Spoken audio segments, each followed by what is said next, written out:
what a Garden party we have on this Tuesday night. Top 15 tilt in the Big East that could decide the top spot of the conference in the standings at this moment. Maybe the biggest game at Madison Square Garden for St. John's men's basketball in how long? 2.5-point spread in favor of the Red Storm against the Golden Eagles of Marquette and Shaka Smart. Total JY 146.5. A critically important game for the Big East regular season title race. What goes down tonight inside the world's most famous arena? A lot of defense. I know that sounds crazy for two teams that average about 79, 80 points a game, but you're going to want to see, this is going to be a slugfest. Listen, folks, this ain't as big as 1985 St. John's, Georgetown, 1 versus 2, Ewing versus Mullen. But guys, it's up there for a university that has struggled since Louis Carnesecca left from all those other coaches. This is a huge spot for a St. John's team that I think can make a deep run. I think you play the under. If you play of R.J. Lewis, can he make the tough shots? But to me, guys, you know where I'm going with this as my Seton Hall connection. It's all about Kadary Richmond. If Kadary Richmond plays like the way he played 24-8-8 versus Providence, this team is primed for a Final Four run because this is a do-everything kind of guy. But there's a guy named Cam Jones on the other side that can get it done tonight for Marquette. Buckle up, folks. We'll be fireworks tonight. I think that total is critically important, JY.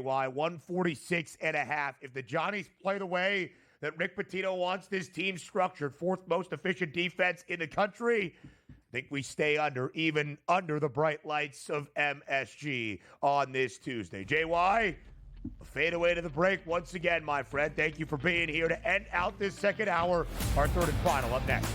Live right here on the early line on SportsGrid. Let's get you ready for a great day of basketball on this Tuesday evening. We'll talk the NBA in just a matter of moments. But, Joe, let's start with a huge game tonight in college basketball between two teams contending for a Big East regular season crown. St. John's hoping for its first since 1991-92, the final year of Louis Carnesecca's final year as the head coach of the Red Storm. Maybe the biggest game we have seen for St. John's inside Madison Square Garden in the last 3 decades.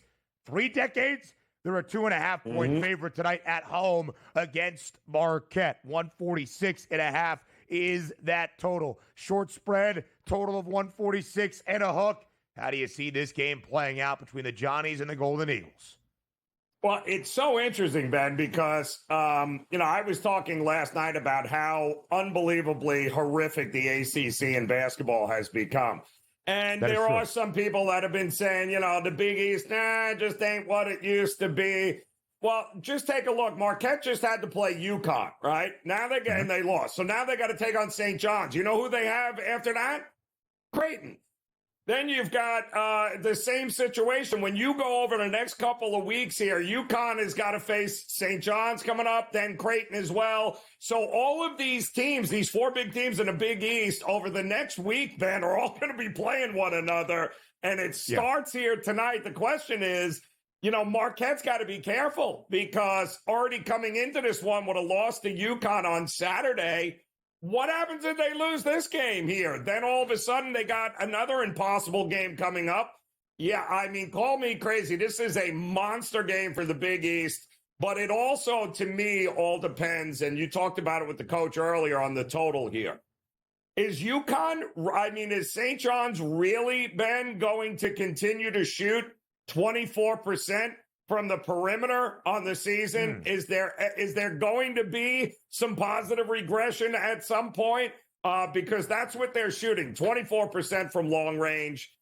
If that changes here tonight, I promise you, not only will this game go flying over, but St. John's wins it rather easily. A 2.5-point spread in favor of the Red Storm, who has won 8 consecutive games, off to a 10-1 start in Big East play, covering 5 times in those last 8 games, under in 4 of their previous 5. As you look at efficiency metrics from Kenneth Pomeroy on the offensive side of the football, or offensive side for St. John's, we've talked a lot of Super Bowl today, my apologies. The Red Storm, 70th. Not all that elite. Defensively, 4th most efficient in college hoops. How do they try to contain Marquette tonight, led by one of the best guards you will see in the country in Cam Jones? But can Kadary Richmond answer on the other side, and R.J. Lewis for Rick Pitino as well? You know it's going to be a great scene and an atmosphere.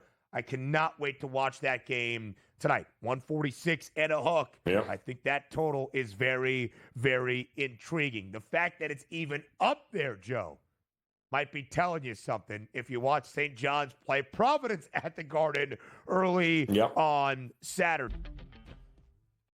How about this? For the first time on the early line this year, we don't say this is only November.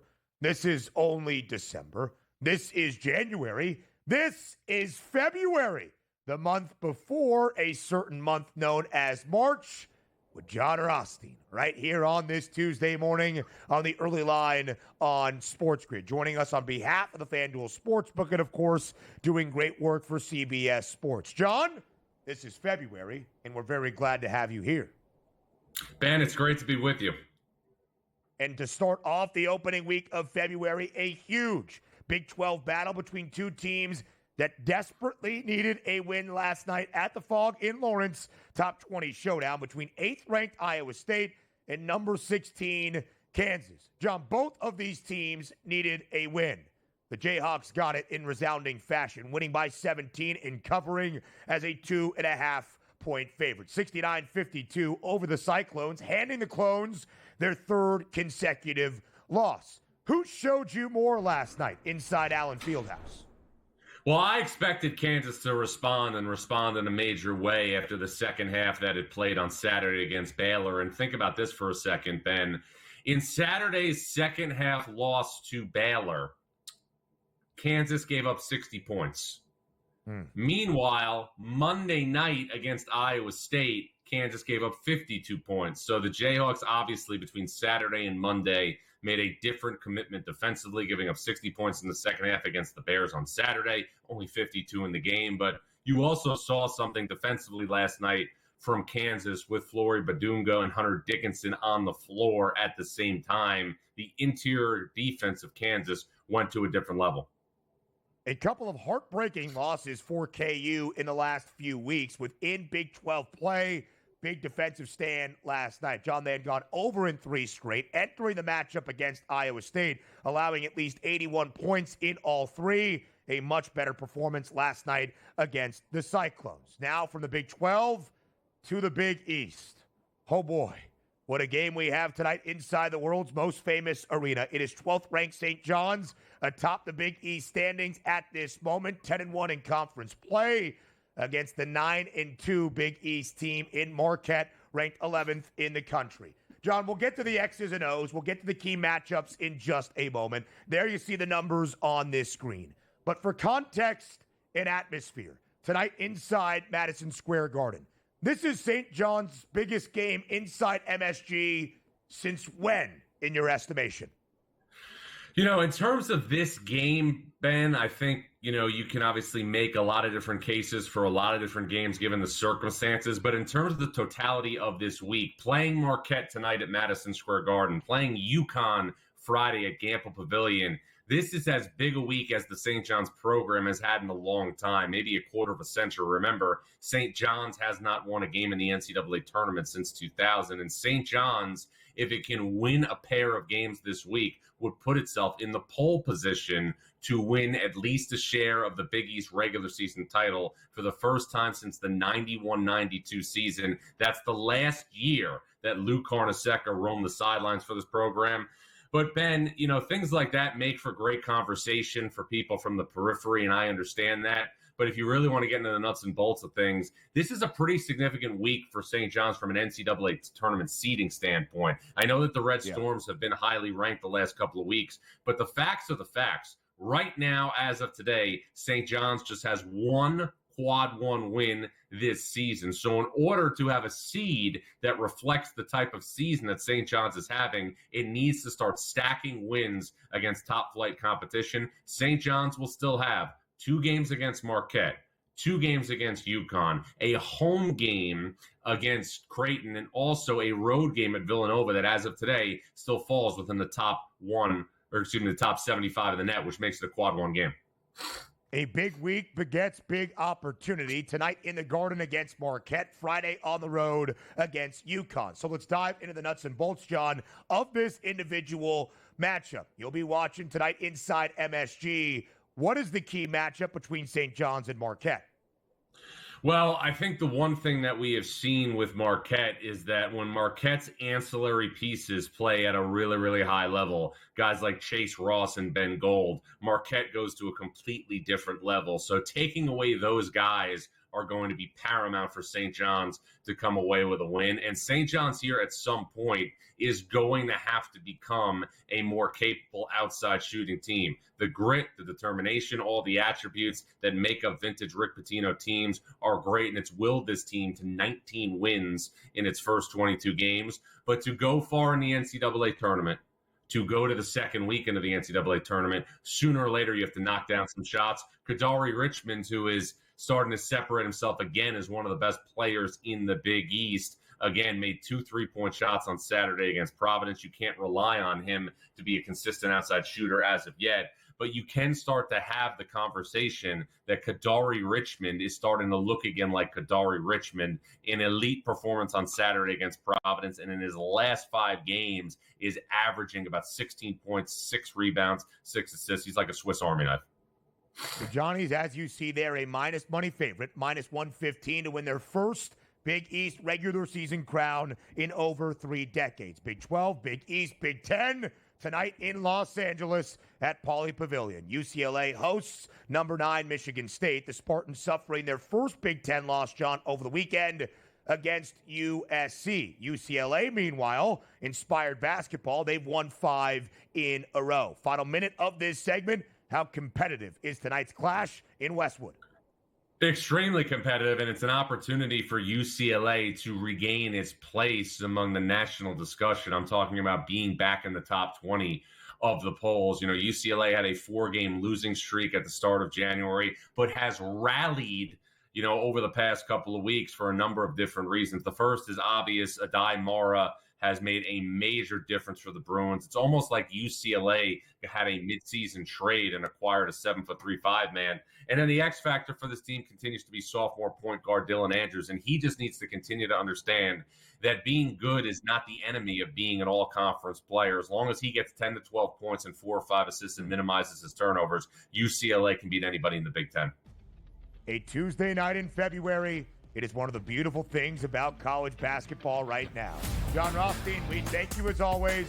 We're on the early line. Up next, let's go around the country for a Tuesday night in February in college basketball. It is a beautiful sight each and every week. Less than 6 weeks remaining until Selection Sunday. We highlighted action yesterday in the Big 12, the monumental showdown in the Big East tonight between St. John's and Marquette inside Madison Square Garden. Michigan State stays out west after losing to SC over the weekend. Can they bounce back against UCLA? The Bruins have won 5 straight. The Spartans had won their first 9 games in Big Ten action, still sitting in pole position atop the Big Ten standings. Let's talk a little bit more Big Ten basketball. Iowa, very tough blow yesterday for their talented sophomore big in Owen Freeman. Finger surgery, out for the remainder of this season. And yet, the line for the Hawkeyes, who have been stumbling as of late, actually working more in their manner. 7.5-point spread on the screen, 6.5-point number against Purdue. Number 7, Purdue, in the top 10 for a second consecutive week. They've been a top 10 team a ton. In fact, in the 72 total AP polls since the start of the 2021-22 men's college basketball season, the Boilers have been a top 10 team for 59 of those 72 polls. Consistent success at the highest level. Big rivalry victory on Friday night against Indiana. How about IU, who is really struggling right now? Can they find some resolve at a tough place to win inside the Kohl Center against number 21 Wisconsin? The Badgers, a 9.5-point favorite. When you talk top 25 tilts, of course, you must go to the SEC with so many teams in the top 25. Ole Miss, 4.5-point home favorite tonight in Oxford against Kentucky. Interesting week for the Wildcats a week ago. road win as a double-digit dog outright against Tennessee. Home loss in the return to Coach Calipari. That would be Coach Cal. John Calipari to Rupp Arena as an 8.5, 9.5-point home favorite in Lexington on Saturday. A lot of bounce-back, resilient spots potentially at stake tonight. Oklahoma blew out Vanderbilt over the weekend. They're getting 16.5 tonight on the Plains against the number 1 team in the country in Auburn. Houston, 22.5-point favorite. Suffered their first Big 12 loss over the weekend against Texas Tech.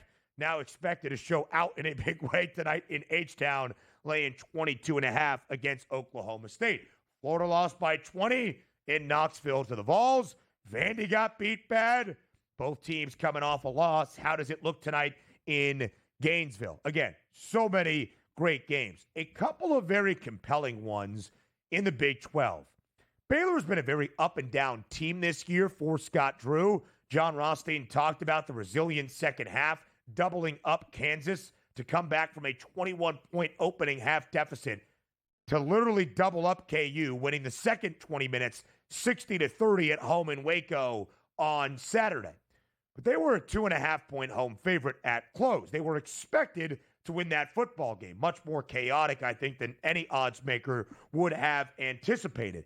Now they're on the road tonight against 13th ranked Texas Tech. If you haven't been paying attention to what Grant McCasland has done in Lubbock over the last 2 years, but especially this season with the Red Raiders, you should start looking. Texas Tech now number 13 in the country. Won in overtime in Houston on Saturday against the Cougs to hand UH their first loss of the season in Big 12 play without their head coach Grant McCasland on the sideline for a good majority of it because he was ejected early, and rightfully so, as his star player and leading scorer JT Toppin somehow was awarded a flagrant 2 for a kick to the nether regions, if you will, of a Houston defender trying to get out of a double team and a trap. It did not seem malicious, and yet a flagrant 2 and an expulsion was granted. I like Texas Tech tonight in this big spot against Baylor. And here is a moment that we always pay attention to when you see the odds tell you something. BYU is now a 2.5-point home favorite tonight in Provo against 20th ranked Arizona. The Cats back into the top 25 for the first time since November of this year.